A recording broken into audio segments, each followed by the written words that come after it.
पाहता लोचनी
पाहे पांडुरंगा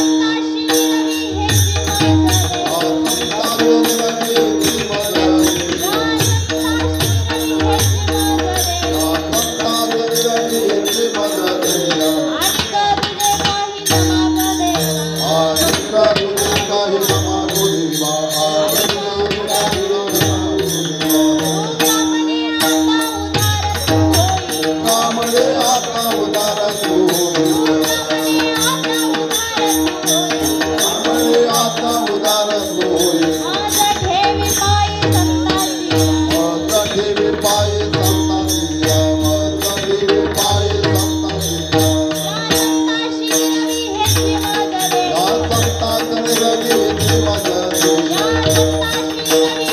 मज दे या संतांशी रवी हेची मज दे आणि करुणे काही न माग देवा आणि करुणे काही न माग देवा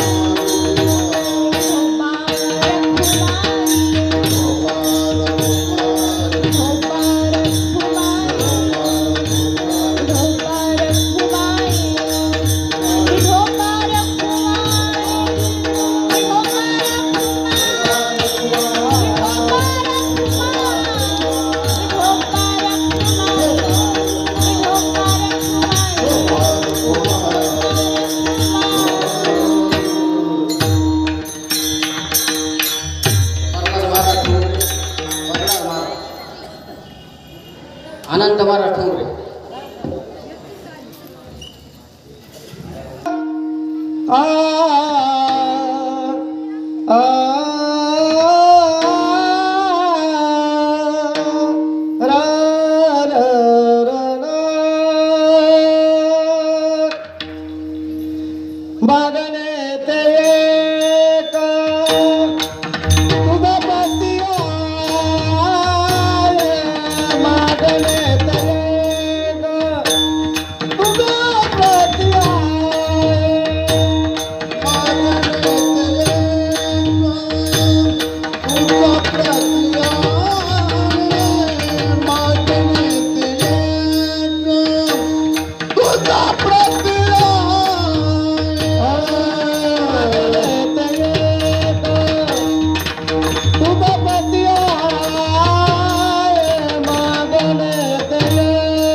प्रती आहे, मागणे ते क तुझ प्रती आहे, देशील तरी पाहे पांडुरंगा, या संताशी निरविहेची मज देई, अनेक तुझे काही न मागो देवा. तुका म्हणे आता उदार तू होई, माझा ठेवी पायी संताच्या, या संताची निरवी हेची मज देई, अनेक तुझे काही न माग देवा. नमो विठ्ठला राजया पांडुरंगा, नमो रुक्मिणी माऊली ज्ञान गंगा, नमो पुंडलिका, नमो चंद्रभागा, नमस्कार माझा तया रुक्मिणी पांडुरंगा. पांडुरंगा करू प्रथम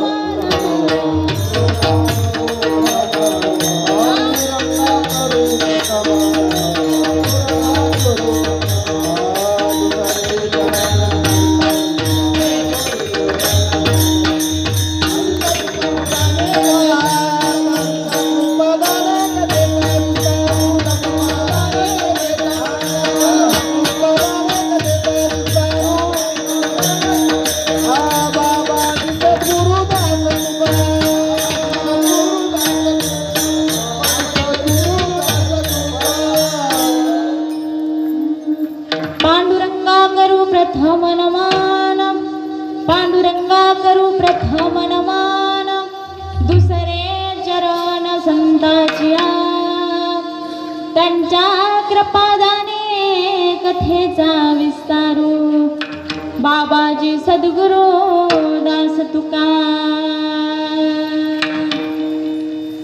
कलावज्ञ जीव उद्धारतावतारम, कलाकांक तेजोधिकामो दिवक्रम, खलानीशवादापनोदाहदक्षम, समाधिस्थमूर्तिं भजे ज्ञानदेवम्. ओम नमो ज्ञानेश्वरा, ओम नमो ज्ञानेश्वरा, करुणाकरा दयाळा, तुमचा अनुग्रह लादलो, पावन झालो चराचरी. जयांचे केले स्मरण, होय सकळ विद्यांचे अधिकरण, त्यांचे वंदू श्री चरण, श्री गुरूंचे ते नमस्कार आता. माझ हृदया श्री गुरु, जेने तारिलो हा संसार पुरू, मनोनी विशेष विद्याधरो विवेकावरी, श्री संताची माता चरणावरी,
हे करी दंडवत विश्रांती पावल संभाळा उदरी वाढले अंतरी प्रेम सुख कैलास राना शिवचंद्रमोणी फणींद्र माथा मुकुटे जळाली कारुण्य सिंधू भव दुःखहारी तु जमीन शंभू मज कोण तारी मनोजवं मारुततुल्य वेगं जितेन्द्रियं बुद्धिमतां वरिष्ठं वातात्वजवान्धरायुद्धमुख्यं श्रीरामदूतं शरणं प्रपद्ये शरण शरण हनुमंता शरण शरण हनुमंता तुम्हालो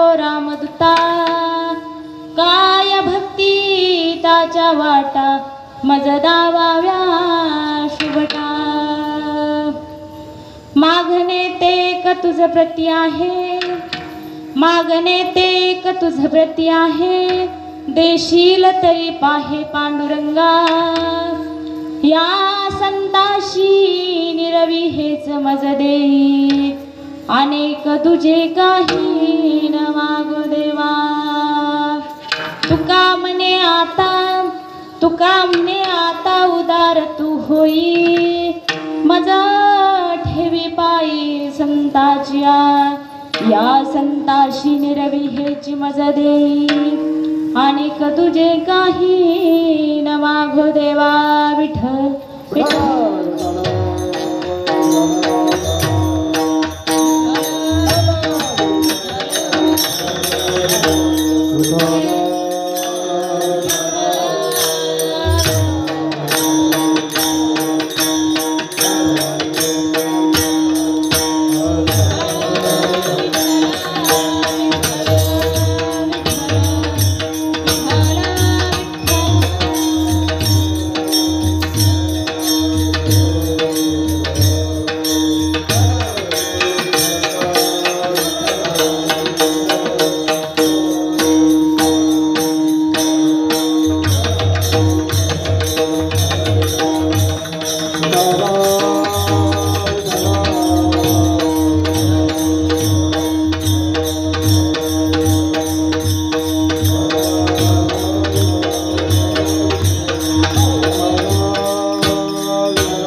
मागणे ते क तुझ प्रती आहे देशील तरी पाहे पांडुरंगा या संताशी निरवी हेची मज देई अनेक तुझे काही न मागो देवा किंवा अनेक तुझ काही न मागो देवा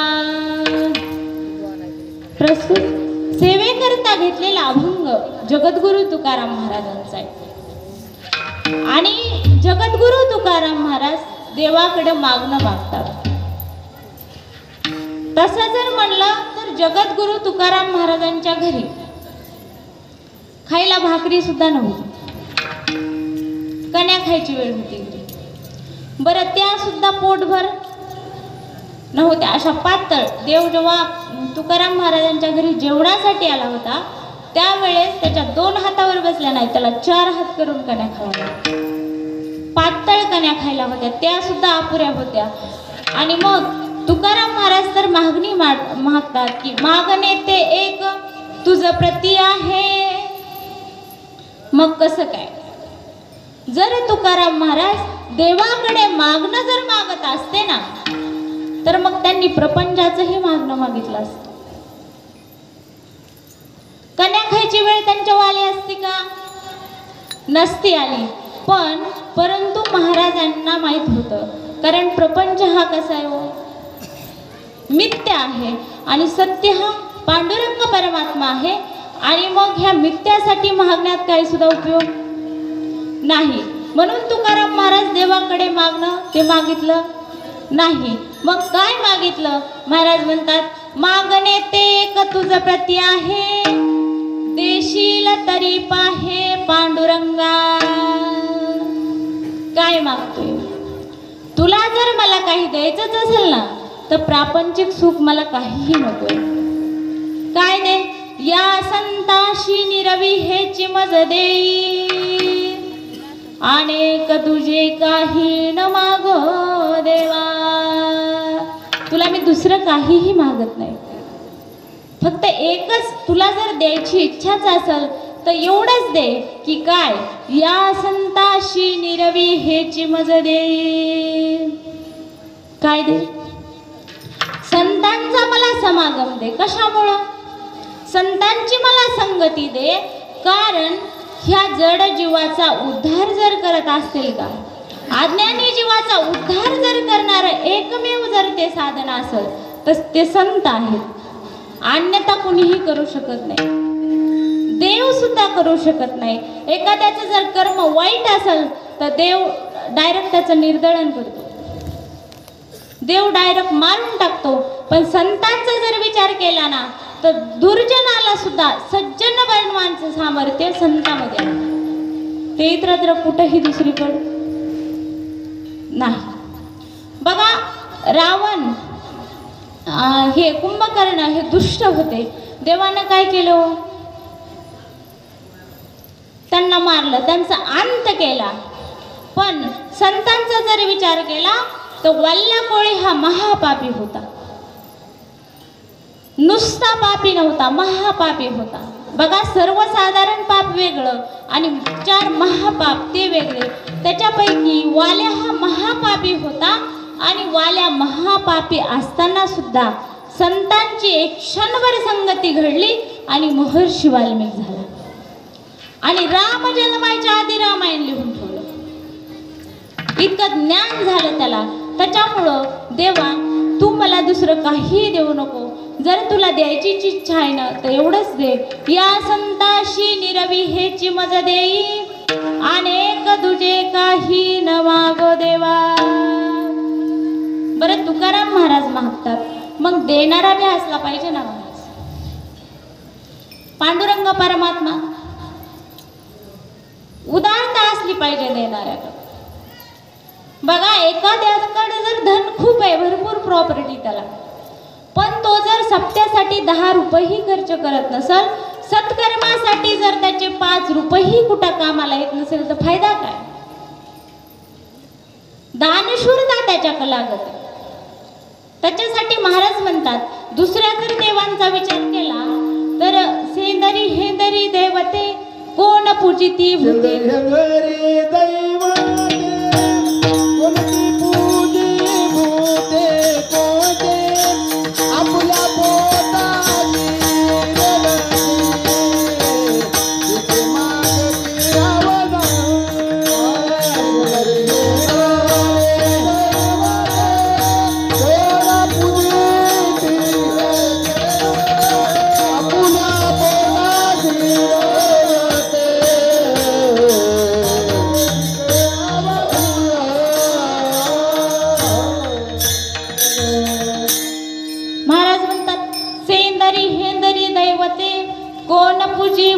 केते आपुल्या पोटाते रडते सीते महागती अवदान.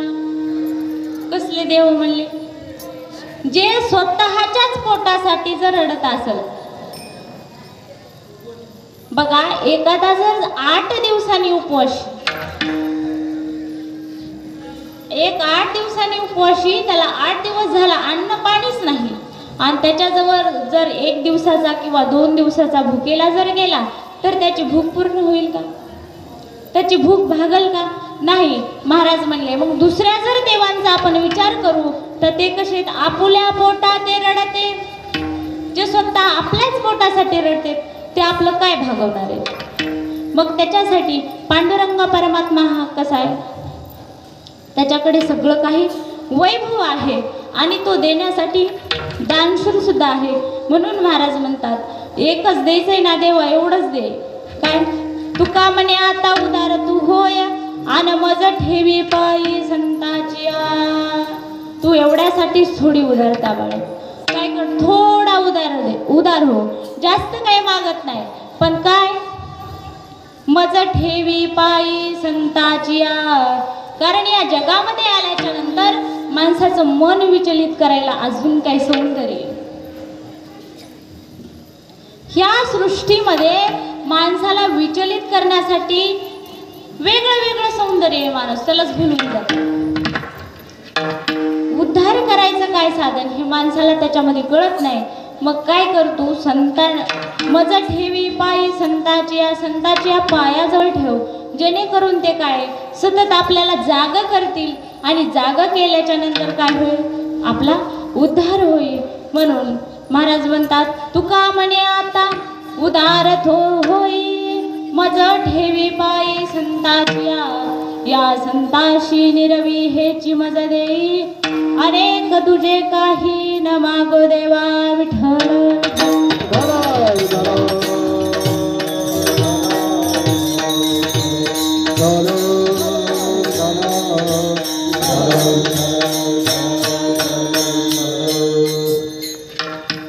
बघा तुम्ही कशा निमित्त सगळे जमलेले आहात.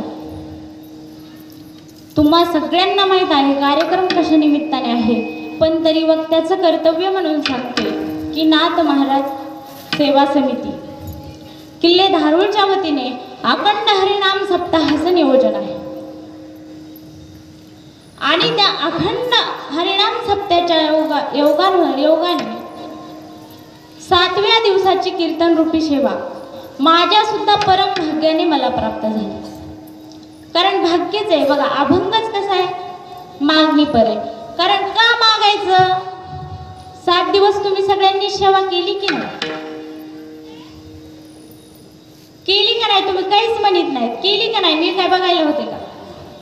7 दिवस तुम्ही भगवंताची सेवा केली.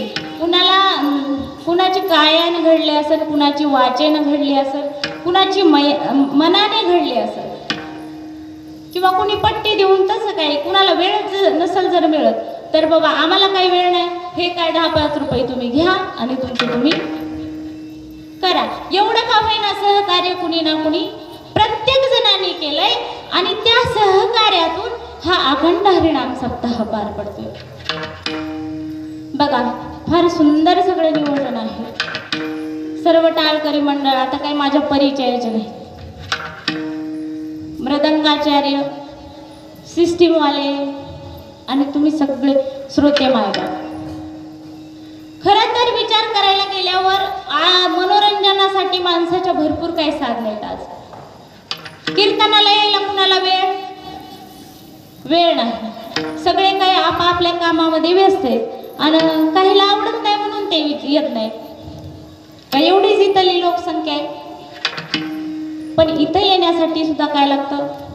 पुण्य लागते. उगाच कोणी ह्या मंडपामध्ये येऊ शकत नाही. कारण इथं येण्यासाठी पुण्य लागतं. तुम्ही म्हणता हे कसं आहे? तसंच आहे. बघा एक माणूस नामदेव महाराजांना भेटला आणि त्याने विचारलं, महाराज देव तुमच्या सोबत जेवतोय, देव तुम्हाला बोलतोय, हे कसं काय शक्य आहे? आम्हाला का नाही बोलत? तर महाराजांनी असं गोड असं उत्तर दिलेलं आहे. महाराज म्हणतात जन्मोजन्मी आम्ही बहु पुण्य केले, तेव्हा या विठ्ठले कृपा केली. उगत झालं काही नाही, तर जन्मोजन्मी आम्ही बहु पुण्य केले. एक आठवडा नाही, एक महिना नाही, एक वर्ष नाही, किंवा एक जन्म सुद्धा नाही. महाराज म्हणतात जन्मोजन्मी आम्ही बहु पुण्य केले. जन्मांजन्मीच्या पुण्याईने काय झालं? पांडुरंगाने आमच्यावर कृपा केली. म्हणून हे काय सगळं संत समागम, देवाचं नाम ऐकण्याचा योग हे सगळं आमच्या जीवनामध्ये प्राप्त झालं आणि हेच भाग्यानं प्राप्त होत असतं महाराज. आणि तोच भाग्याचा योग आहे आज तुमच्या जीवनामध्ये. आणि तुम्ही सगळ्यांनी भगवंताची काही ना काहीतरी फुल नाही फुलाच्या पाकळीने का होईना सेवा केलेली आहे. मग बघा, देवाला इतरत्र काहीही मागण्याऐवजी तुम्ही आता संसारिक जर काही मागितलं, पैसा मागितला, अन्यथा काही मागितलं, संतती मागितली, माणसाच्या अनेक अपेक्षा असतात आणि माणूस तो देवापुढे मांडतो सुद्धा. पण बघा, हे काहीच उपयोगाचं नाही. संतती तरी आपल्या उपयोगाची का हो? नाही. आपल्याला जन्म मरणातून कोणीही सोडू शकत नाही. ना पैसा, ना नातेवाईक, ना मुलं, कोणीही सोडू शकत नाही. त्याच्यामुळे इतरत्र काहीही देवाला मागण्याऐवजी तुम्ही सुद्धा सर्वांनी काय मागायचंय?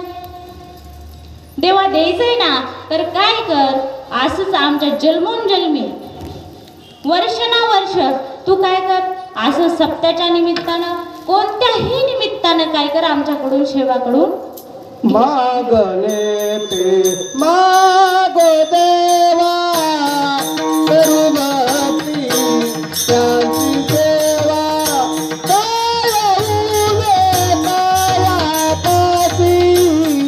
रीती सिद्धी जाते बसी. मागणे ते मागो देवा, करू भक्ती त्यांची सेवा,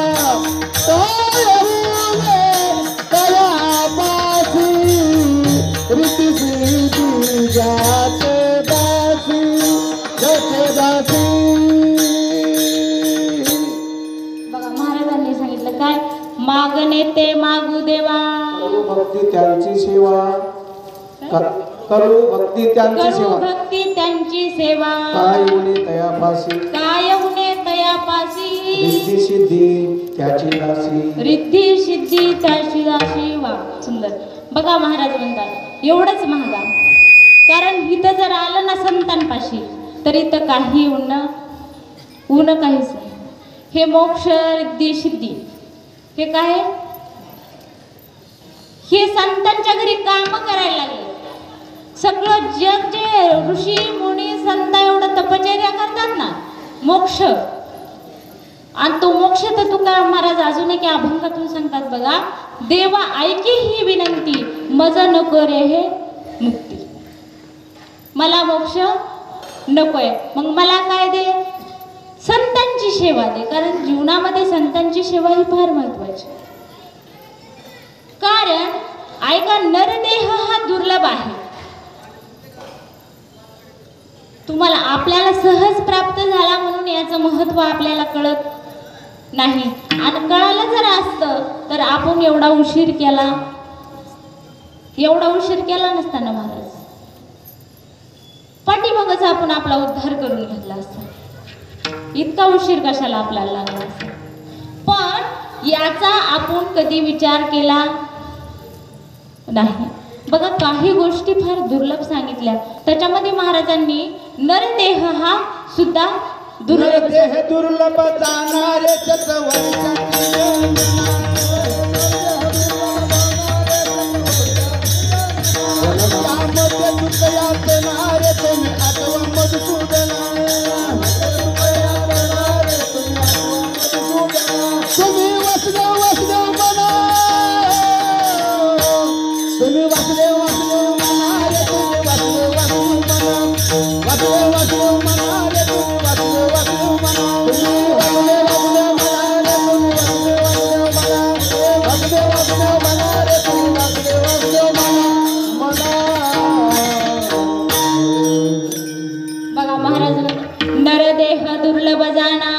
शतवर्षाची गणना, त्यामध्ये दुःख यातना, तुम्ही आठवा मधुसूदना. बघा, नरदेह दुर्लभ जाणा आणि शतवर्षाची गणना. नरदेह हा दुर्लभ आहे आणि वेळ हा फार कमी आहे. 100 वर्ष वेळ सांगितलाय. पुराणांनी सांगितलं शतवर्षाची गणना, पण तेवढा आहे का हो वेळ आपल्याकडं? तेवढा आपला वेळ नाही. माणसाचं आयुष्य आता किती झाले? 60 ते 70 वर्ष. 100 वर्ष कोणता माणूस जगते का? जगत नाही. आणि त्यामध्ये सुद्धा माणूस सगळा व्यवस्थितच असेल असं काही नाही. त्यामध्ये दुःख यातना, मग त्यामध्ये पाय दुखते, चलणं होत नाही, बसणं होत नाही. ह्या काय? त्यामध्ये दुःख यातना. तुम्ही आठवा मधुसूदना. त्याच्यामुळं काय करा? दुर्लभ देह प्राप्त झालाय ना, तर विठ्ठलाचं भजन करा असं महाराज सांगतात की तुम्ही वासुदेव वासुदेव म्हणा. नाहीतर काय आलेला जन्म वाया जाईल ना हो. देव दिला देह भजना गोमाता तो जल फाता बातिकेचा तो जल फाता बातिकेचा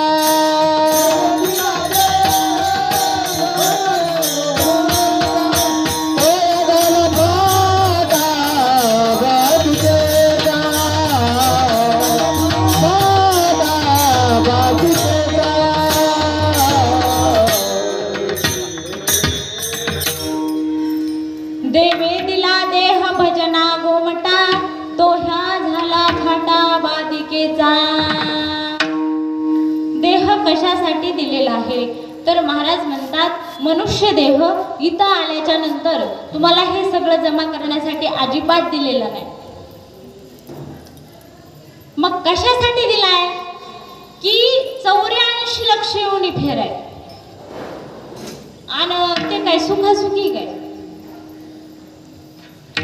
सुख नाही ना महाराज त्याच्यामध्ये.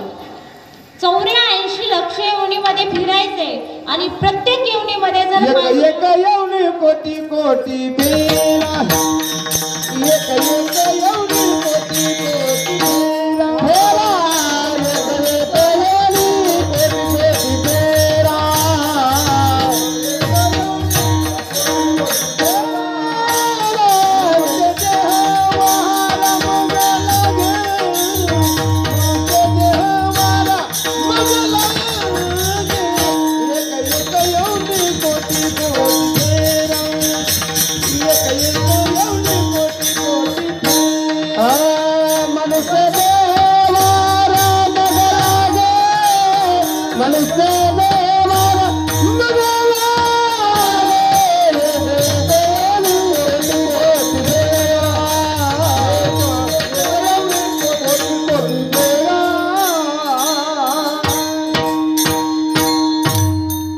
एक येवणी कोटी कोटी फेरा इतके फेरे माणसाला करायचे.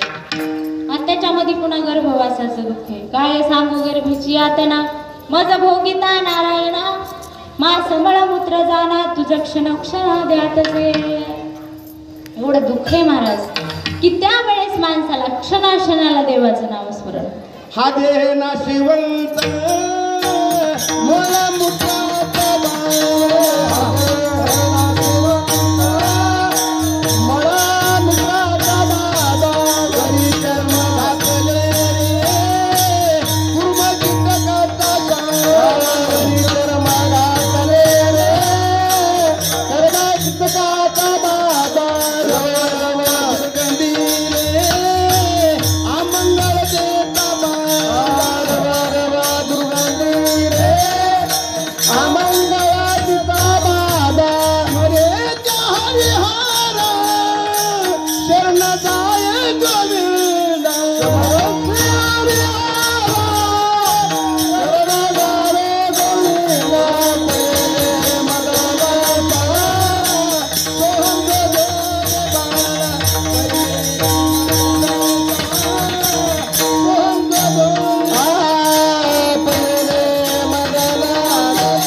इतका कठीण मनुष्य देह. आणि पुन्हा महाराज म्हणले नाशवंत आहे ना, नाशवंत देह जाणार सकळ, आयुष्य खातो काळ सावधान. एकदा एवढी मेहनत करून जर प्राप्त झालाय तर हे काही राहणारा नाही. हा नाशवंत देह. मदालसा बाळाला उपदेश करते. महाराजांनी प्रमाण सांगितलेलं आहे. वेळ भगवंताने कमी दिलेला आहे. महाराज म्हणतात जेव्हा माणसाचं पाप आणि पुण्य हे समप्रमाणात होते तेव्हा मनुष्य जन्माची प्राप्ती होते, अन्यथा नाही. पाप जर जास्त झालं तर माणसाला नरकाची प्राप्ती, आणि पुण्य जरी जास्त झालं तरी माणसाला वैकुंठाला जावं लागतं. पण मनुष्य जन्म भेटत नाही. इतका दुर्लभ आहे. बरं दुर्लभ आहे, प्राप्त झालाय, मग महाराज काय महत्व आहे ह्या देहाचं? काय महत्व आहे? एवढा काही महत्वाचा वाटतोय का? नाही ना. आलेला एक दिवस माणसाचा चाललेला आहे, पण माणूस नामस्मरण करत नाही. पण या देहाचे किती महत्व आहे सांगू का? महाराज सांगतात स्वर्गीचे अमर इच्छिता ती देवा, मृत्यूलोकी व्हावा जन्मामा. कुणाला वाटतंय या मनुष्य जन्माची प्राप्ती झाल्याच्या नंतर हा जो भगवंताच्या नामाचा आनंद आहे, संत समागमाचं जे महत्व आहे का, ते त्या वैकुंठातल्या लोकांना काय वाटतंय की तयवा स्वर्गीचे अमर इच्छिता ती देव, मृत्यू लोकी व्हावा जन्मामा. का? नारायण नामे होऊ जीवन मुक्त. नारायण नाम घेण्यासाठी. आणि हा आनंद आहे का, तिथून वैकुंठात सुद्धा नाही, स्वर्गात सुद्धा नाही. म्हणून ते हितली इच्छा करते. पण तुमचा आणि माझा जर विचार केला तर आपल्याला या देहाचं महत्व कळालं. देवांना महत्व कळालं पण त्यांना प्राप्त झाला नाही, आणि आपल्याला प्राप्त झाला पण आपल्याला त्याचं महत्व कळालं नाही. आणि बघा जनावरांचा जर विचार केला तर त्यांना देव कळाला सुद्धा नाही, आणि मनुष्य देह मिळाला सुद्धा नाही. चुकून जरी एखादं प्राणी आपल्या जरी इथं कीर्तन मंडपामध्ये आला तर माणसं त्याला बसू सुद्धा देत नाही. तसंच आहे ह्याच जन्मामध्ये सेवा करण्याची संधी तुमच्या जीवनामध्ये. दुसऱ्या जर योनीमध्ये जन्म प्राप्त झाला ना तर मग माणसं जरी यायची इच्छा झाली आणि आला बी तरी त्याला बसू देत नाहीत. म्हणून महाराज सांगतात की आलेला जन्म काय वाया घालवू नका. विठ्ठल विठ्ठल.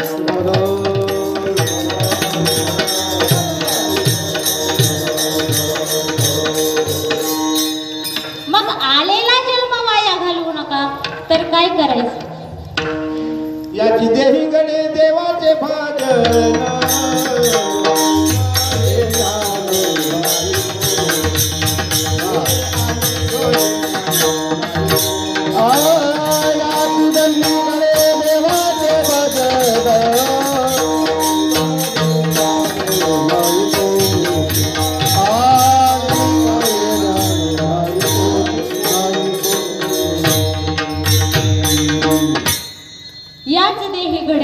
देवाचे भजन अनेक हे ज्ञान नाही कोठे. दुसरे तर कोठे सुद्धा हे ज्ञान नाही. मग काय करायचं? मग काय करायचं? संत भेटले पाहिजे. संत भेटले पाहिजेत. कारण आपल्याला महाराजांनी सांगितले फक्त उद्धार आपला कोण करू शकतो? संतच करू शकतात. आपण जर आपल्या सामर्थ्याने परमार्थ करायला निघलात का तर महाराजांनी माऊलींनी सांगितले मनोमार्ग गेला तो तेथे मुकला. जो मनाच्या मार्गाने गेला ना तो काय तो सिद्धीपर्यंत पोहोचू शकत नाही. महाराज त्याला संत ज्या वाटेने गेलेत का त्याच वाटाने जावं लागतं. उद्धार जर करून घ्यावा लागला तर संतच मिळावे लागतात. पण संत मिळणे हे काय एवढं शक्य? संत भेटणं एवढं आपण समजतो तेवढं सोपं नाही. जसा नरदेह प्राप्त होणं हे सोपं नाही, पण हा प्राप्त झाला. आंधळ्याच्या टाळीमध्ये कावळा सापडावा या युक्तीप्रमाणे हा नरदेह प्राप्त झाला तर पुन्हा आपल्याला संत भेटतील, उद्धारासाठी संत भेटेल. हे काय एवढं सोपं नाही. बहु अवघड आहे संत भेटी, परी जग जेठी करुणा केली. महाराज म्हणतात एकच अवघड नाही, पहिलं मनुष्य जन्म मिळणं कठीण आहे आणि पुन्हा संत मिळणं कठीण आहे. देव जर कृपा केली तर आपल्याला संत भेटतात, पण देवाने कृपा केली पाहिजे. आणि मग देवाने कृपा केली, संतही भेटले, ह्या सगळ्या गोष्टी ठीक आहेत. पण महाराज संत ओळखायचे कसे? संतांची काय लक्षण आहे बघा. संत आम्ही ओळखू, कारण पोटासाठी संत आणि झाले कलित बहुत आणि झाले संत, झाले का नाही? एवढे महाराज लोक झाले की मला वाटतंय ऐकणारे बी तेवढेच आणि महाराज बी तेवढेच असतात. मग एवढे जर झाले तर महाराज कुठं संत असतात का हो? संत नव्हती जगा मानसाच्या सारिके, संत नव्हती जगा मानसाच्या सारिके.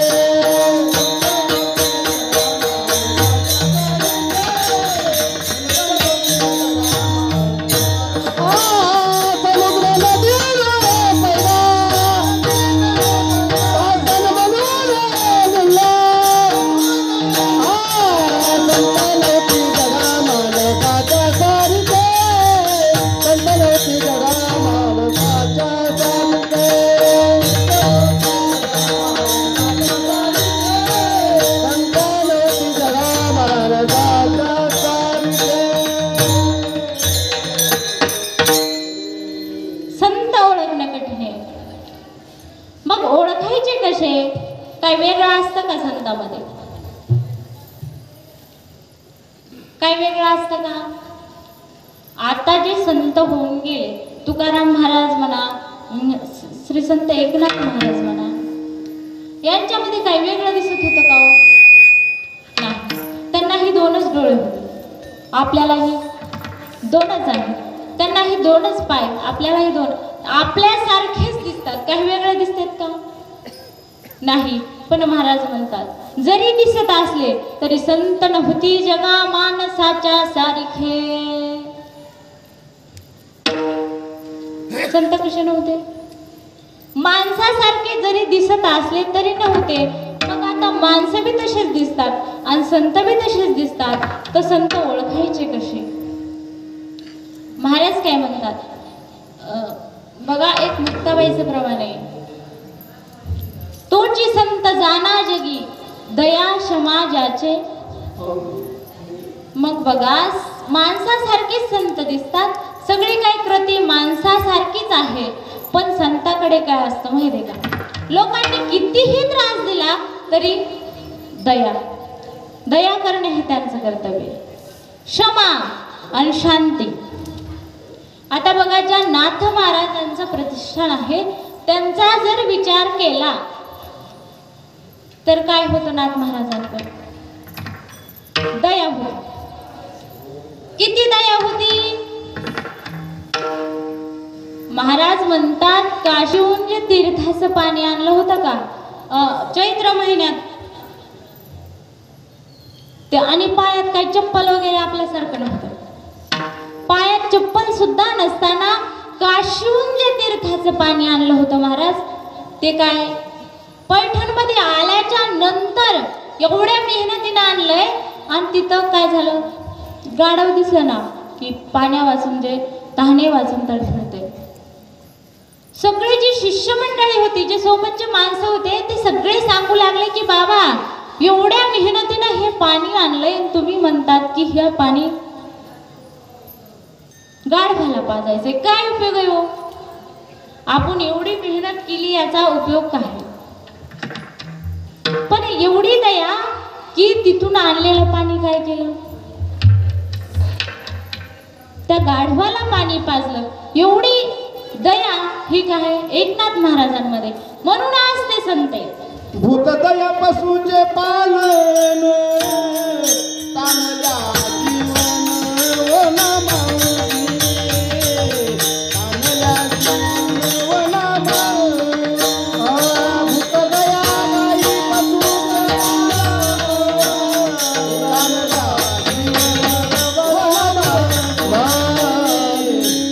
तानल्या जीवन वना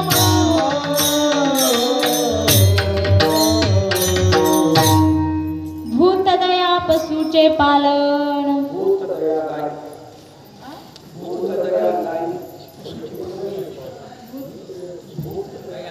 हा, भूतदया पशुचे पालन. किती फक्त माणसाचंच का हो? आपण जर माणसाला तहान लागली तर कुणी देतंय का? तुम्ही जर बिना चप्पलचं काशीहून जर पाणी आणलं आणि तुम्हाला जर कुणी माणसाने मागितलं, जाऊ द्या जनावरांचं सोडा, माणसाने मागितलं तर तुम्ही देता का?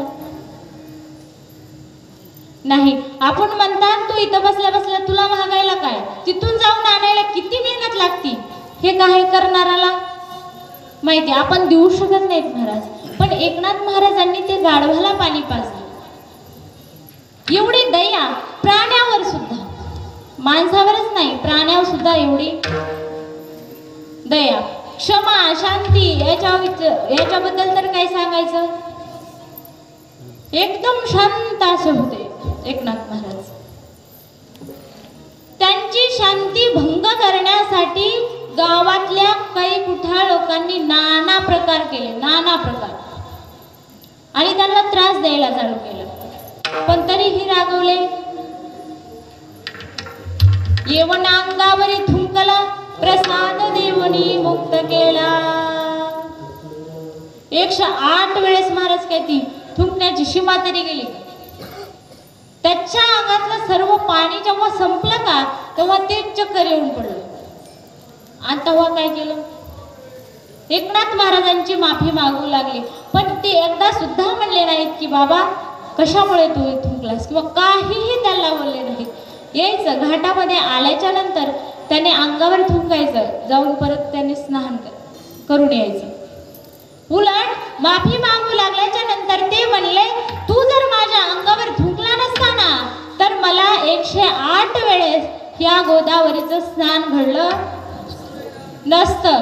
तू एवढे उपकार माझ्यावर केलेस की तुझ्यामुळे आज मला 108 वेळेस आंघोळ झाली. मग इतकी शांती ब्रह्म एकनाथ महाराजांकडे, म्हणून तर त्यांना शांतीचा सागरच असं, शांती ब्रह्म असं म्हटलं. बघा दुसऱ्या संतांच्या बाबतीत वेगळ्या वेगळ्या पदव्या आहेत, पण शांती ब्रह्म ही पदवी फक्त एकनाथ महाराजांनाच लागते. एवढी शांती, हे सगळं सोडा. बघा आता दुसरी जर शांती किती आहे. आपण जर साधा एखाद्या परपुरुषाचा आपल्या जर पत्नीला गर्दीमध्ये चुकून धक्का लागला, चुकून, मुद्दाम म्हणून नाही, चुकून लागला, तरी तो माणूस त्याला मारायला धावतो की नाही? बिलकुल आपल्याकडे क्षमा नाही. पण एकनाथ महाराजांकडे किती क्षमा होती. महाराज म्हणले की काही लोकांनी, त्यालाही गरज होती, त्याच्या बिचाऱ्याच्या पुरीचं लग्न होतं, म्हणून त्यालाही पैशाची आवश्यकता होती, म्हणून त्यालाही हे सगळं करणं भाग होतं. म्हणून हा गेला माणूस त्यांच्या घरी जेवायला, आणि जेवायला गेल्याच्या नंतर जेव्हा त्या वाढायला आल्या, त्यांच्या पत्नीचं नाव गिरिजा, जेव्हा वाढायला आल्या का त्यावेळेस हा माणसाने काय केलं, उठून त्यांच्या पाठीवरच बसला. का की शांती ब्रह्म महाराजांची काय करायची होती, शांती भंग करायची होती. परंतु शांती ब्रह्म एकनाथ महाराज रागवले नाहीत, उलट सांगितलं गिरिजा बाळाला नीट धर, पडल. मग एवढी शांती दुसऱ्याकडे आहे का हो? कोणी असू द्या ना महाराज, इतकी शांती दुसरीकडे कुठेही. पण गिरिजा माता सुद्धा रागवल्या नाही. त्या सुद्धा काय म्हणल्या, लेकरं सांभाळायची मला चांगल्या प्रकारे सवय आहे, अजिबात मी पडू देत नाही. मग दुसऱ्याकडे एवढी शांती नाही महाराज, कुठंच एवढी शांती नाही. म्हणून तर जगात फक्त एकच शांती ब्रह्म हे पद येतात. एवढी शांती आहे संताकडे. आणि असे संत आहेत चांगल्याचा तर शरण आलेल्याचा उद्धार करतात, पण जो एवन 108 वेळेस चुकला त्याचा सुद्धा काय केला, उद्धारच केला ना महाराज. म्हणून जगद्गुरु तुकाराम महाराज अभंगाच्या मागणे ते एक, मागणे ते एक, मागणे ते एक तुझा प्रती आहे. मागणे ते एक, मागणे ते एक, मागणे ते एक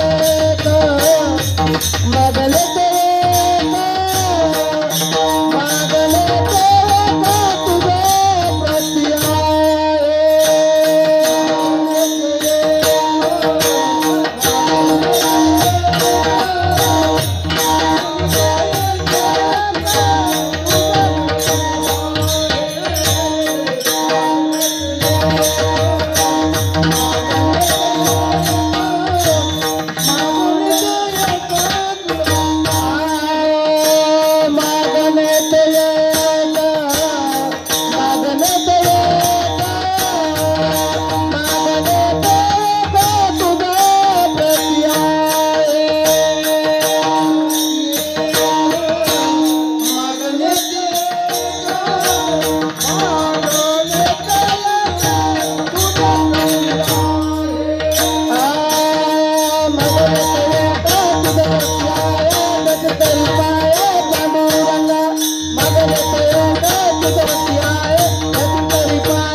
संत हे दयाळू आहे,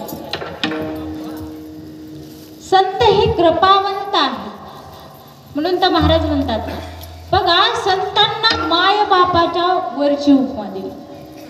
माय बापाच्या उच्च संत हे. तुम्ही संत माय बाप कृपावंत. जगामध्ये संत हे कृपा करणारे, ते आपल्यावर कृपा करतात. म्हणून महाराजांनी मागितले, मागणे ते एक तुझ प्रती आहे. जास्त काय देऊ नको, फक्त एकच मागणं आहे. मागण देशील तरी पाहे पांडुरंगा. तुला द्यायचं असेल तर काय, फक्त ही संतांची संगती एवढंच मला काय दे, मागणं दे. बघा, आई वडिलांचा जर विचार केला तर आई असू द्या, जगामध्ये सगळ्यात निस्वार्थी प्रेम हे आईचं सांगितलेलं आहे. आणि आई आपल्याच बाळाचं हित करते. पण शेजाऱ्याचं जर असेल तर तिच्या सुद्धा मध्ये भेद निर्माण होतो. आपल्यावरच कृपा करते ती, शेजाऱ्याच्या बाळावर करत नाही. पण संतांचा जर विचार केला ना महाराज, तर ते कुणी असो, तिथं जातीपातीचा विचार, सज्जन आहे का दुर्जन आहे, अजिबात काही विचार नाही. संतांपाशी कोण कशाचाच विचार नाही.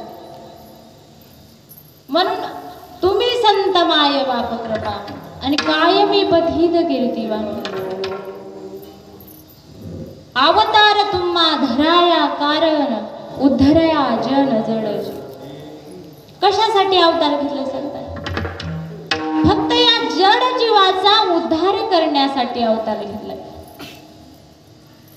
अनेक माध्यमातून आताचे हे तुम्ही सप्ताह ठेवलाय, त्याच्यामध्ये कथा आहेत, कीर्तन आहेत. हे कशामुळे हो? की जी संतांनी उद्धाराची साधने, ग्रंथ संपदा, 4 वेद, 6 शास्त्र आणि 18 पुराण जे संतांनी निर्माण करून ठेवले ते आपल्या उद्धारासाठी केले. नाहीतर त्यांचा तर उद्धार झालताच ना. मग काय गरज होती उगाच एवढं परेशान होत? बुडते हे जन न देखवे डोळा येतो कळवळा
बघा, महाराज म्हणतात त्यांचा उद्धार झाला होता, मग काय गरज आहे महाराज माऊलींनी ज्ञानेश्वरी. एकनाथ महाराजांचं भागवत कथा, एकनाथ महाराजांचा गाथा, संत तुकाराम महाराजांचा गाथा. काय गरज होती? त्यांना खायला अन्न पाणी भेटलं नाही तरीही जगासाठी एवढं केलं. संत जोपर्यंत जिवंत होते ना तोपर्यंत त्यांना फक्त माणसाने त्रासच दिला.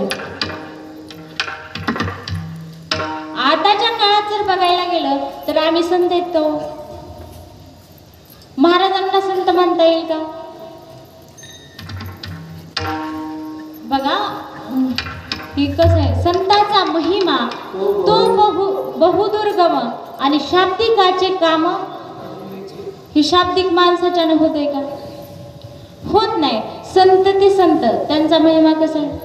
त्याची संत त्याची संत ज्यांचा हे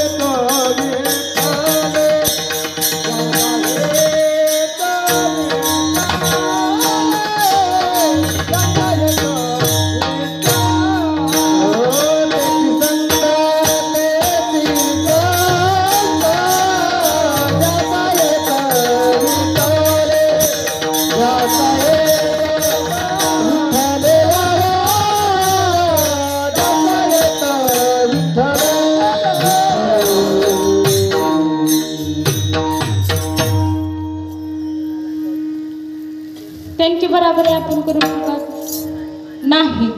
तरीही आजच्या काळाला संतांसारखे उगाच संत कुठेतरी भेटतात महाराज. फार कठीण आहे ह्या काळामध्ये संत भेटणं, आणि खरे संत असणं सुद्धा फार कठीण आहे महाराज. तरी बघा, आम्ही फक्त काय आहे, जे काय आहे त्याचा अभ्यास करायचा आणि शाब्दिक ज्ञान तुमच्या पुढं सांगायचं, एवढंच काम आहे. तरी आजच्या काळाला फार लोक, महाराज लोक म्हणलं की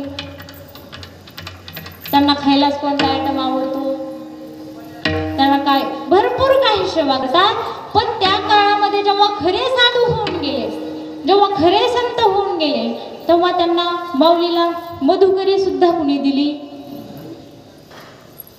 नाही. मग काय गरज होती त्यांना उगाच परेशान व्हायची आपल्यासाठी?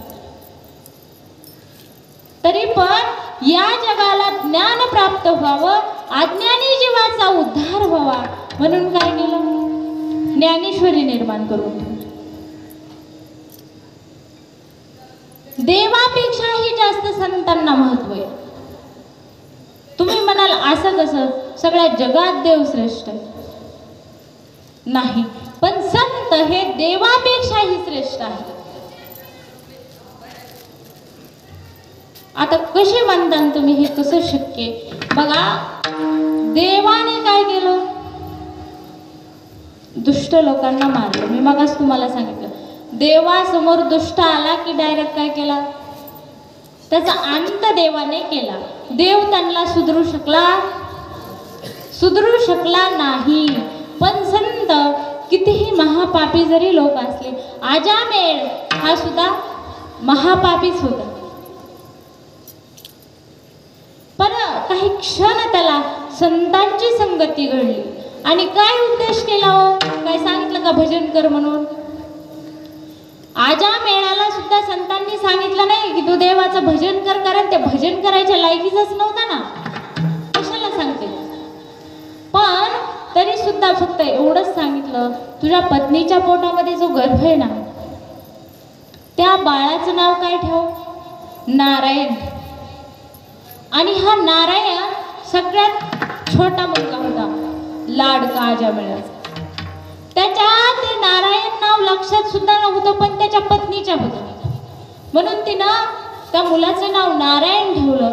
आणि जेव्हा अजामेळ मरण्याच्या वेळेस काय झालं, त्याला त्याचा नारायण आठवला. हा नारायण त्याला आठवला नाही, पण त्या का नारायणाच्या नादाने तो काय म्हणला? नारायण. असं सारखा आवाज देऊ लागला, नारायण नारायण, आपल्या स्वतःच्या मुलाला. पण अंतकाळाच्या वेळेस देवाचं नाव आल्याच्या नंतर काय झालं? त्याचा सुद्धा उद्धार झाला. हा कशामुळे झाला? संतांची क्षणिक 1 मिनिट धन्य काळ संत भेट, पायी मिठी पडली तो. जास्त सुद्धा नाही महाराज म्हणले, काही जरी क्षणाची जरी संतांची संगती झाली ना, तरी पण माणसाचा उद्धार होतो. आणि हे सामर्थ्य फक्त संतातच आहे, देवाकडे सुद्धा नाही. सांगते एकदा भजन करा, विठावलं विठावलं.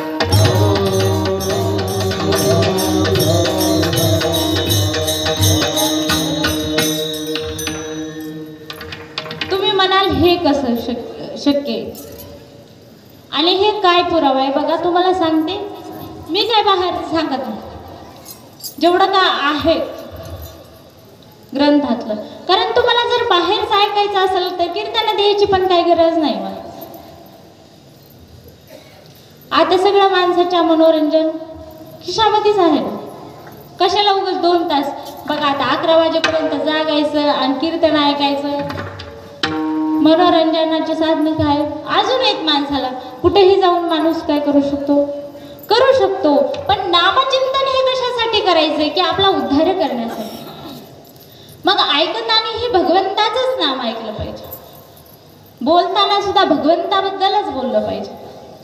कारण इंद्रिय सगळे देवाने आपल्याला त्याच्यासाठी दिले. तर बघा, एक अभंगच लिहून ठेवलाय, घेई घेई माझे वाचे गोड नाम विठोबाचे, डोळे तुम्ही घ्या रे सुख पहा विठोबाचे मुख, तुम्ही ऐका रे कान माझ्या विठोबाचे गूढ. सगळे काही इंद्रिय देवाने भजनासाठी दिलेले आहे. आणि म्हणून आपल्याला देवाचं आपण परमार्थ करण्यासाठीच हे केलंय ना महाराज. नाही तर अन्यथा आपल्याला काही साधनं बाहेर भेटू शकतात. मग देव का, संत का श्रेष्ठ आहे आणि देव का श्रेष्ठ नाही? बघा, संतांचं सामर्थ्य काय आणि देवाचं काय? आतापर्यंतचे जे उदाहरणं होते ते सजीवामधले होते, माणसाचे होते. पण हे ऐका, हे दोन्ही गोष्टी अशक्य आहेत, ह्या शक्य नाहीत. बैलाचं दूध काढणं हे शक्य आहे का हो? आपल्या इकडं आहे का? काढतात का? नाही. पण महाराजांनी सांगितलं, काय झालं? राधेला पाहून भुलले हरी, बहिला दुहितो नंदा घरी. काय झालं? गवळणींना जेव्हा कृष्ण परमात्म्याने पाहिलं तेव्हा त्यानं काय केलं?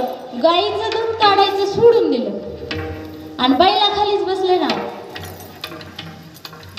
आणि बैलाखालीच बसले आणि बैलाचं दूध काढू लागले. त्याला झूलच पडली कृष्ण परमात्म्याला, हा गाय आहे का बैल. पण ते देव होता महाराज, काय करू शकत नाही, सगळं काय करू शकतो. म्हणून त्यानं काय केलं, बैलाचीच धार काढली. बैलाची धार देवाने काढली, पण तो बैल कसा होता, सजीव होता. शक्य आहे महाराज, काही बी करू शकतात. पण जगद्गुरु तुकाराम महाराजांचा जर तुम्ही विचार केला, जेव्हा जगद्गुरु तुकाराम महाराजांचं वैकुंठ गमन झालं, तेव्हा असं सांगतात की जगद्गुरु तुकाराम महाराज 3 वेळेस खाली आले, मृत्यू लोक. कारण निळोप्पार आहे जगद्गुरु तुकाराम महाराजांचे शिष्य आहेत. आणि त्यांनी धावा करायला चालू केलं तुकाराम महाराजांचा. मग तुकाराम महाराजांचा एवढा धावा केला तरी देव आला. पण देव आल्याच्या नंतर महाराज म्हणले, एक ते तुझ लागी बोलाविले कोणी, प्राथिल्या वाचोनी आला शिका. इथं तुला कोणी बोलवलं, देव आला.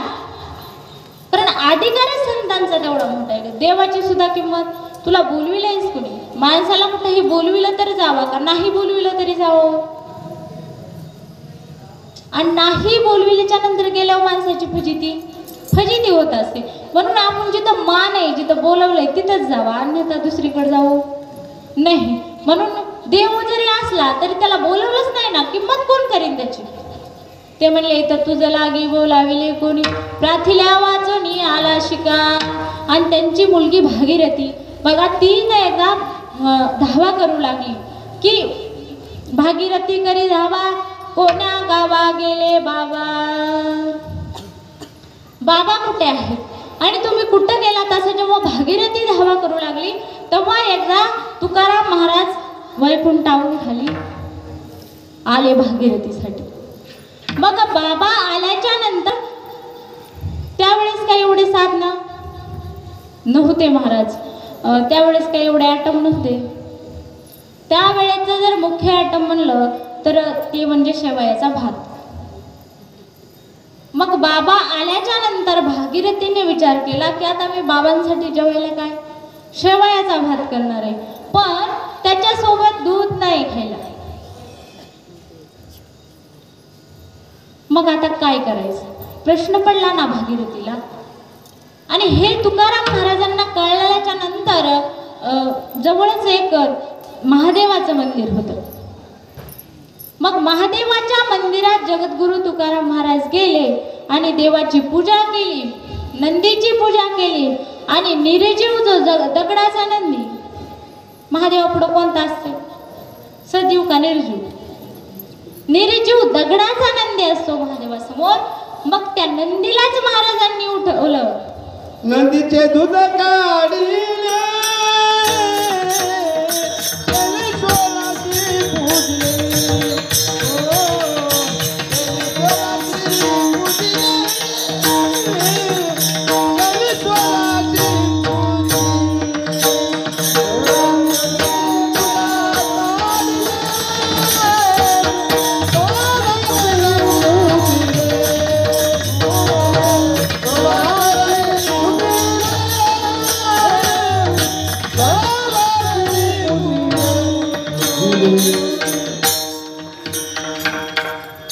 जगद्गुरु तुकाराम महाराजांनी घृष्णेश्वरा ते पूजिले आणि दूध नंदीचे काढिले. बघा, देवाने दूध काढलं होतं, तो सुद्धा कोण होता, नंदीच होता. आणि जगद्गुरु तुकाराम महाराजांनी दूध काढले, तो सुद्धा नंदीच आहे. पण विचार करा, सजीव होता. देवाने ज्याचं दूध काढलं का, तो सजीव होता. पण जगद्गुरु तुकाराम महाराजांनी ज्याचं दूध काढलं, तो निर्जीव नंदी होता, निर्जीव. मग कोण श्रेष्ठ आहे, सामर्थ्य कुणाचं जास्त आहे, संतांचं सामर्थ्य जास्त आहे. म्हणून महाराज म्हणतात अभंगाचं दुसरं, या संताचे निरवे माझा देव, या संताचे निरवे माझा देव.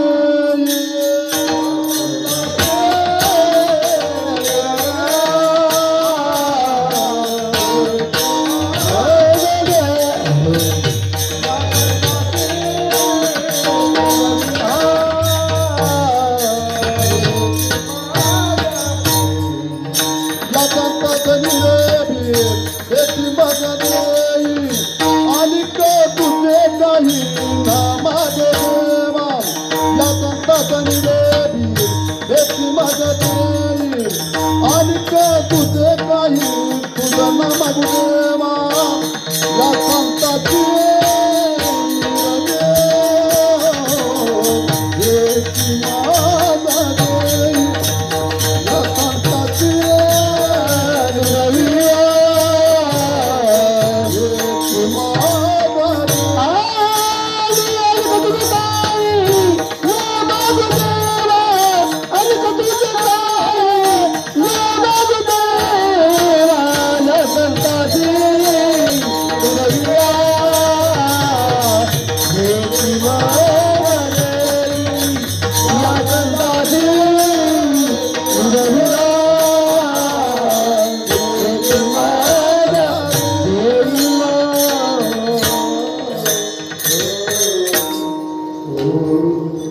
जी अशक्य गोष्ट आहे, जी अशक्य गोष्ट आहे ती सुद्धा शक्य करण्याचं सामर्थ्य संतांमध्ये आहे.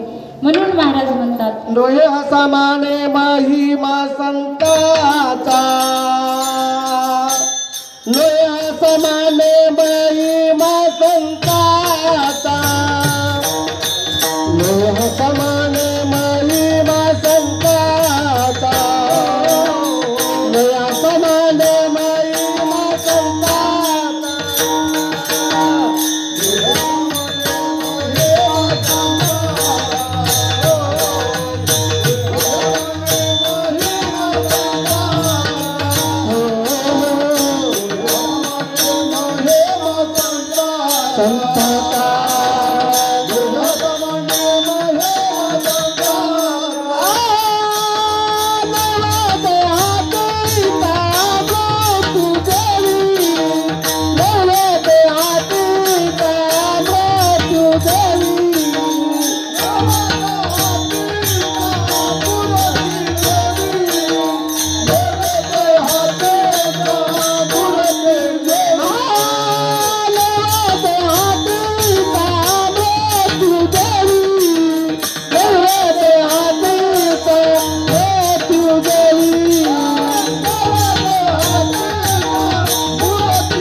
नोहे हा सामान्य महिमा संताचा, नैवेद्य हातीचा मूर्ती जेवी.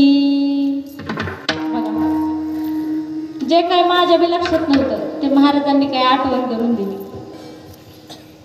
कारण अजून एक महिमा महाराजांनी सांगितला की संत नामदेव महाराजांच्या हाताने दगडाची मूर्ती सुद्धा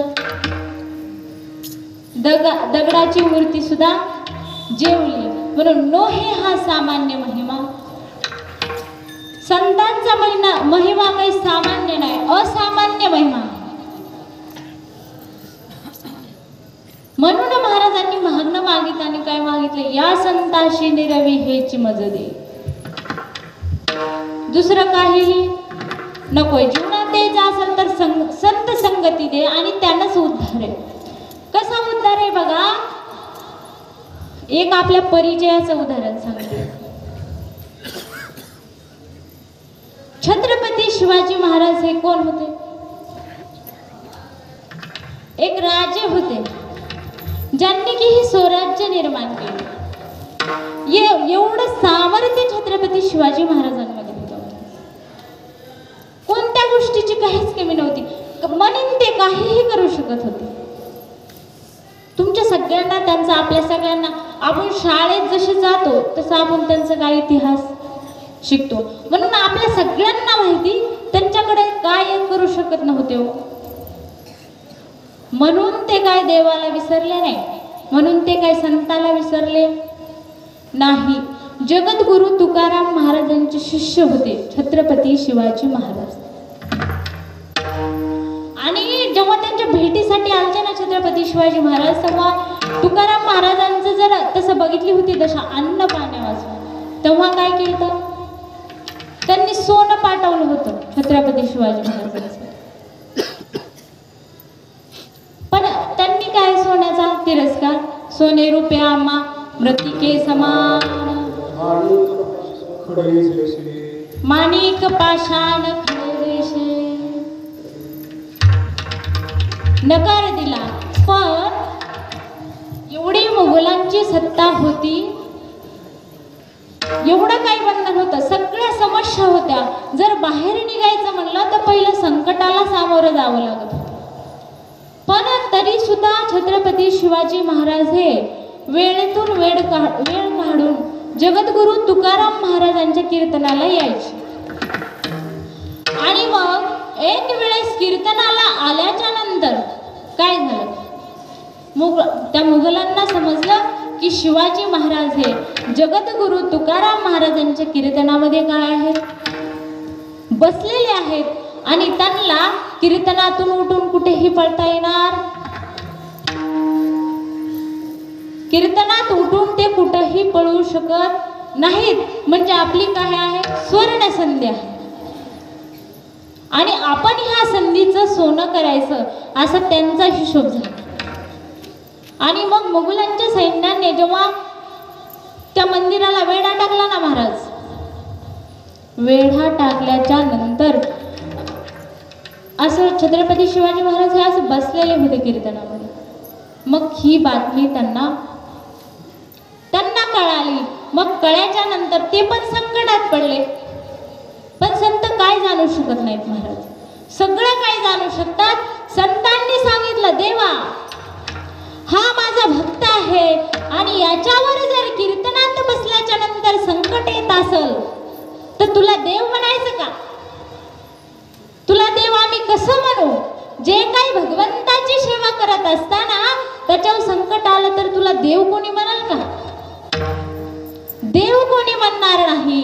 मग काय केलं, पांडुरंग परमात्म्याने एवढा ऐकल्याच्या नंतर 4 शिवाजी महाराज तयार झाले. 4 शिवाजी महाराज तयार, भगवंताने अवतार घेतला, 4 तयार झाले आणि 4ही दिशेनं 4 पळू लागले.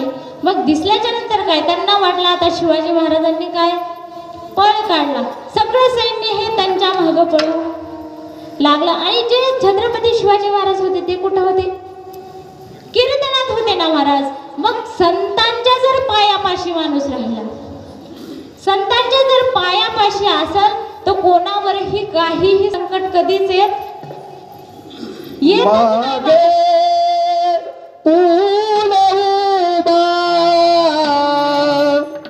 राय संबलित आली आगाद आली आगाद आली आगाद निवारे आली आगाद मागे पुढे सुवाद राय संबलित आली आगाद आली आगाद निवारे आली आगाद निवारे. बघा ते संकट गेलं का, भगवंताचं नामचिंतन. आपणही तसं जर संतांच्या समोर राहिलं तर सगळा भार हे कोण सांभाळते, संत सांभाळतात. आणि देव एकनाथ महाराजांच्या घरी देव काम करीत होता महाराज. श्रीखंडा चंदन उगळणे करी वस्त्र गंगा तिरी दूतसे, संतांचं काम. मग संतांनी जे सांगितलं, जगद्गुरु तुकाराम महाराजांनी जेव्हा हे संकट देवाला सांगितलं ना, तेव्हा ह्याच्यामधून काय झालं, मुक्तता झाली. म्हणून महाराज अभंगाच्या शेवटच्या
करण्याची सत्ता.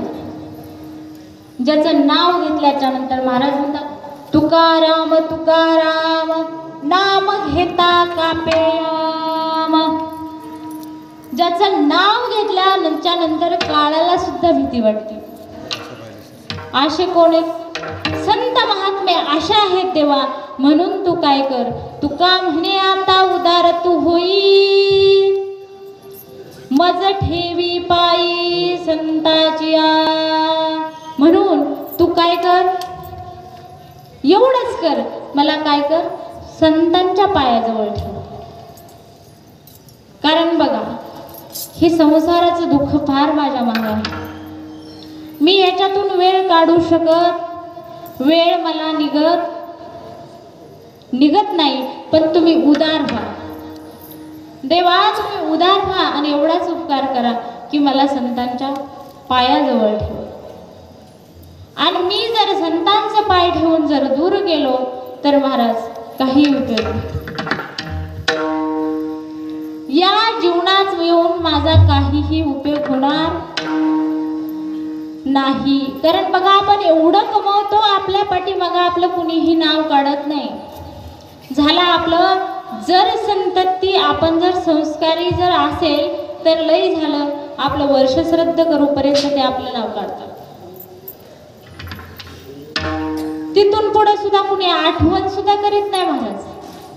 पण संतांचं काय तसं आहे का हो? किती वर्ष झालं संतांना, एका संतांना जाऊन किती वर्ष झाले. मग आपण अजूनही त्यांच्या नावानं सप्ताह करतो का? तर त्यांनी जे पुण्य केलंय ना त्याच्यामुळं आज जर संसारच केला असता, जगत गुरु तुकाराम महाराजांनी जर संसारच केला असता तर आज आपण त्यांचं नाव घेतलं नसतं ना. पण नाही, त्यांनी संसार सोडला आणि हरी भजनी हे धवळीले जग, चुकविला लाग प्रपंचाचा. त्यांनी प्रपंच केला नाही तर हरिभजन केलं. आणि त्याच्यामुळं आज सगळे आपण काय करतो, त्यांचं नाव घेतात. नाही तर अन्यथा कोणी नाव घेतलं असतं हो महाराज? ज्याच्यासाठी आपण एवढी संपत्ती कमवली रात्रंदिवस. आपल्याला माहित आहे ना, आपण एकटे आलो आणि एकटेच जाणार आहात. बरं, येतानाही आपण सोबत काही आणलेलं नाही आणि जाताना सुद्धा आपण सोबत काहीही नेणार. हे जग सगळं मिथ्या आहे. जे काय दिसतंय हे सगळं मिथ्या आहे. याच्यातलं काहीही सोबत येणार नाही हे आपल्याला सगळ्यांना माहीत आहे. तरीही आपण रात्रंदिवस पळतोय का नाही? प्रत्येक जण रात्रंदिवस पळतोय. पण कधीतरी उद्धार करण्यासाठी काय, संतांच्या पायावर ठेवू. कारण कसं आहे ना, तिकडं गुतल्याच्या नंतर आपल्या आजोबाने, आपलं कसं झालंय, आपला जन्म झाला की आपले आई वडील तेच करतात. आजोबा पंजोबानेही तेच केलंय. मग काय करत, ज्या वातावरणामध्ये आपण वावरतो लहानपणापासून, मग आपल्याला ते संस्कारच तसे लागतात. आणि मग आपण सुद्धा तेच करतो. मग हे याच्यामधून या मोहामधून सुटणं हे कठीण आहे. आणि इथं जर सुटायचं असेल तर हे फक्त संतच करू शकतात. म्हणून महाराज म्हणतात तुका म्हणे आता उधार तू होई आणि मज ठेवी पायी संताची. विठोबा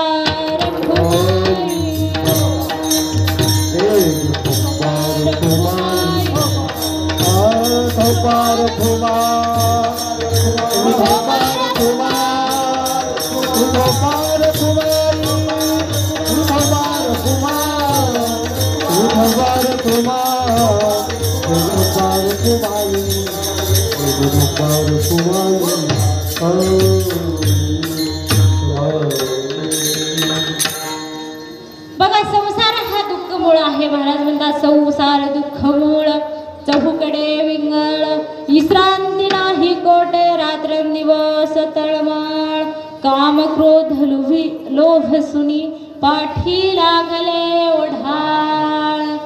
महाराज एवढे पाठीमाग लागलेले, यांनी आपल्याला सोडलेलं नाही. मग आपण याच्यामधून कसं सुटू? महाराज म्हणतात सुटायचं असेल तर काय भगवंताचं नामचिंतन करावं लागेल आणि संतांच्या पायाजवळ राहून करावं लागेल, मग आपण सुटू. आणि भगवंताच्या नामामध्ये समाधान आहे. कितीही पैसा कमवा, सुख प्राप्त होईल. सुख वेगळं आणि समाधान वेगळं. सगळं काही जरी माणसाला प्राप्त झालं तरी तो माणूस समाधानी असू शकत नाही. सोयी सुविधामुळे त्याला सुखी असू शकल, ठीक आहे, त्याला बसायला गाडी, राहायला बंगला आहे, सगळं काही खूप, सगळे मुलं नोकरीला आहे, काय आहे, सुख आहे, पण तरी त्याच्या मनात काही ना काहीतरी खेद आहे, तो समाधानी नाही. आणि मग समाधान प्राप्त करायचं असेल तर ते एकमेव ठिकाण कोणतं आहे? परमार्थ किंवा भगवंताचं नामचिंतन हे एकमेव ठिकाण आहे. आणि मग हे एकट्याने होऊ शकत नाही. म्हणून तर काय म्हणवनी मेळ जमविला, म्हणून हा सगळा मेळ जमवलाय. बघा, मग आपण नामचिंतनासाठी आलोय ना, मग मगापासून मी एकटीच बोलते, तुम्ही काहीच बोलत नाही. तुम्ही सगळे शांतच बसलात. म्हणून ज्या नाथ महाराजांच्या दरबारामध्ये आपण नामचिंतन करतोय ना, त्यांचं एकदा भजन करायचं.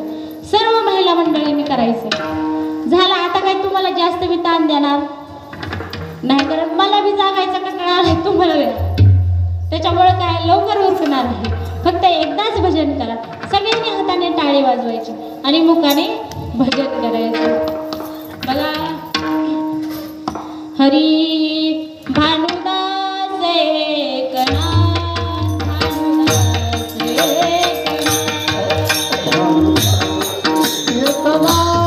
भानुदास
द्यायची गरज आहे का? पण कसं आहे, मलाच काय वाटलं, मलाच तुमची दया आली थोडीशी. कारण भजने ही मगापासून आनंद घेते, मीही घेते. मग तुम्ही आल्याच्या नंतर तुमचा बी काहीतरी फायदा पाहिजे का नाही? आपण फायदा करण्यासाठी तर इथं आलोय ना, आणि 2 तास बसून राहिलोय, मग तुमचा बी काहीतरी फायदा पाहिजे. म्हणून त्याच्यामुळे मी तुम्हाला थोडासा त्रास दिला. संतांच्या दारात जर नामचिंतन केलं, बरं तुम्हाला कसं वाटलं? समाधान वाटलं का नाही? 2 मिनिटाच्या भजनानं एवढं माणसाला समाधान वाटतो. कारण कशासाठी? समाधानासाठीच आलोय. त्रास तर आपल्याला तिकडे बी भरपूर आहे ना. तिकडं महाराज आपल्याला लईच वैताग आहे. काही माणसं बघा कीर्तनात आल्याच्या नंतर झोपतात. तुम्ही झोपला नाहीत कुणीच बरं का. एकदम असं गुलाबाचं फुल कसं फुललेलं आहे तसं सगळ्यांचे चेहरे. अजिबात कुणी सुद्धा झोपलं, कंठाळा सुद्धा कुणाला आलेला नाही. एकदम तुम्ही सुंदर आहे, तुमच्याबद्दल नाही, पण माणसं झोपतात. बरं त्या बिचाऱ्यांची काही चूक नाही महाराज. प्रपंच एवढा वाईट आहे की एवढा माणूस त्रासून जातो.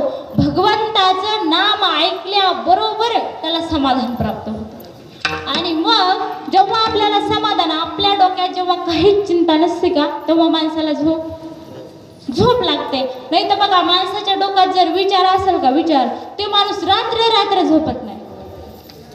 रात्र ते माणूस झोपत नाही. म्हणून ते बिचारे येत आले की समाधानी होतात, लागते त्याला झोप. तसं तुम्हाला पण समाधान वाटलं का नाही? वाटलं का नाही समाधान? वाटलं समाधान, सगळ्यांना समाधान वाटलं. आणि असंच महाराज भगवंताच्या नामामध्ये समाधान आहे. म्हणून तुम्ही सुद्धा 8 दिवस जी देवाची सेवा केली ना, बाकी काही मागू नका, कारण काही उपयोग नाही महाराज. द्यायचंय ते देव आपल्या प्रारब्धाने, आपल्या नशिबाने देणारच आहे. देवाने जन्म घातला आहे म्हणजे काही कुणाला उपाशी ठेवणार नाही ना, त्याला काळजी ना. आणि तेच काळजी करतो. माणूस काय करू शकतोय खरंच? माणूस काही करू करता करविता सगळा पांडुरंग परमात्मा आहे. माणूस काहीही करू शकत नाही. आणि त्याच्या मनात जर नसेल तर माणसाचं काय होतही नाही. देवाच्या मनात असला तर बघा ना, न शिकलेला कसलाही माणूस पण ते चांगल्या प्रकारे धन कमवू शकतो. आणि काही सगळं काय असताना पहिला लाख पगारी असला तरी त्यांना टिकवता येत नाही. मग फायदा काय? म्हणून ह्याचा काहीच उपयोग नाही. म्हणून तुम्ही सुद्धा मागताना हेच मागा, या संताशी निरवी हेची मज देई, अनेक तुझे काही न मागो देवा. काय कर देवा, जरी आपण सगळे प्रपंचिक लोक आहेत, जरी काय सतत मला देवाचं चिंतन नाही घडलं तरी काही अडचण नाही, कारण काम आहेत ना प्रत्येकाच्याच महाग. मग सगळं काही काम सोडा असं हे म्हणलं नाही ना. महाराजांनी सांगितलं, कामामध्ये काम काही म्हणा राम राम. काही राम राम म्हणायचंय आणि राम राम म्हणायचंय. आणि काय करायचंय? समाधान जर पाहिजे असेल, समाधानी जर राहायचं असेल, जे का आपले मुलं आहेत ना, आपण थोडासा जर देवाला वेळ दिला, आपण जर त्याला छोटे असतानाच मंदिरात घेऊन गेलो तर ते बरोबर पुन्हा मंदिरात जाते ना महाराज. मग आपल्याला तेवढाच वेळ त्याच्यासाठी द्यायचा. आता जिजामातेने जेव्हा शिवाजी महाराजांवर संस्कार केले तेव्हाच एवढे मोठे घडले ना. आणि नसते जर संस्कार केले तर घडले नसते. मग तसंही आपण जर 2 मिनिट सकाळी किंवा संध्याकाळी थोडा वेळ काढून मंदिरात जर घेऊन आला तर बरोबर काय होईल? तसेच संस्कार. परिणाम काय होईल? त्यांचाही जन्म वाया जाणार नाही, आपला सुद्धा वाया जाणार नाही. त्याच्यासाठी देवाकडे एकच मागायचंय सगळ्यांनी, या संताशी निरवी हेची मज देई, अनेक तुझे काही न मागो देवा. ज्ञानेश्वर माऊली, ज्ञानेश्वर माऊली, महाराज ज्ञानेश्वर माऊली,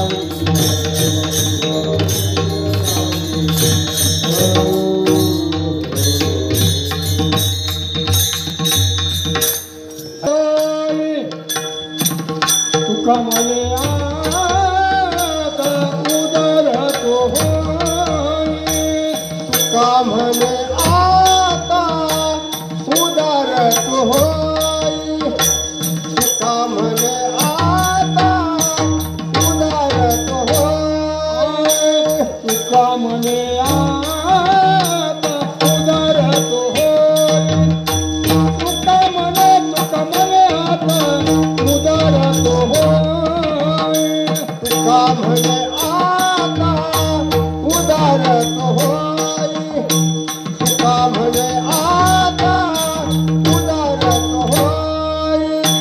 मज ठेवी पायी संतातिया, मज ठेवी पायी संतातिया, या संताती निरावी हेची मज देई, या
तुका म्हणे आता उधार होई मज ठेवी पायी संताची या संताशी रवी हेची मज देई अनेक तुझे काही न मागो देवा. बघा या अभंगाचा अर्थ असाच आहे. माझं काही म्हणणं नाही, ज्याच्या बुद्धीला जसं जमेल तशा प्रकारे तो अभंगाचा अर्थ करू शकतो. पण जसं माझ्यावर माझ्या गुरुवर्यांची कृपा झाली त्याप्रमाणे मी अभंग सोडवण्याचा प्रयत्न केला. त्याच्यामधलं जे योग्य वाटलं असेल ते म्हणजे गुरुवर्यांची कृपा किंवा पांडुरंगाची कृपा, जे काही अयोग्य असेल तो माझ्या वाणीचा दोष. विचार जर करायला गेलं तर तुम्ही सगळे मायबाप उच्चश्रेष्ठ आहेत, पण मी माझ्या कमी बुद्धीने ना तरी बालक बोबडा बोली का वाकुडा विसुका पावली ते चोज करोनी वावली रिघे जेवी. ऐकून घेतलं त्याबद्दल सगळ्यांचे धन्यवाद. गायन मंडळीनेही चांगल्या प्रकारे साथ दिली त्याबद्दल मी सगळ्यांचे आभार मानते. तुम्ही पण माझं ऐकून घेतलं. एक लहान असताना सुद्धा तुम्ही सगळे ज्ञानी आहात, पण एक अंतकरण मोठं करून माझं ऐकून घेतलं म्हणून तुम्हा सर्व झालेली सेवा तुम्हा सर्व श्रोते माय बाबांच्या चरणी, पांडुरंग परमात्म्याच्या चरणी आणि गुरुवर्यांच्या चरणी समर्पित आणि सेवेला पूर्णविराम. पायाच्या प्रसादे काही बोलिलो विनोदे मद क्षमा करणे संती नो हे अंगभूत युक्ती नो हे हा उपदेश तुमचे बडबडिलो शेष तुमच्या कृपेचे पोसणे जन्मोजन्मी तुखा म्हणे. विठ्ठल जय जय.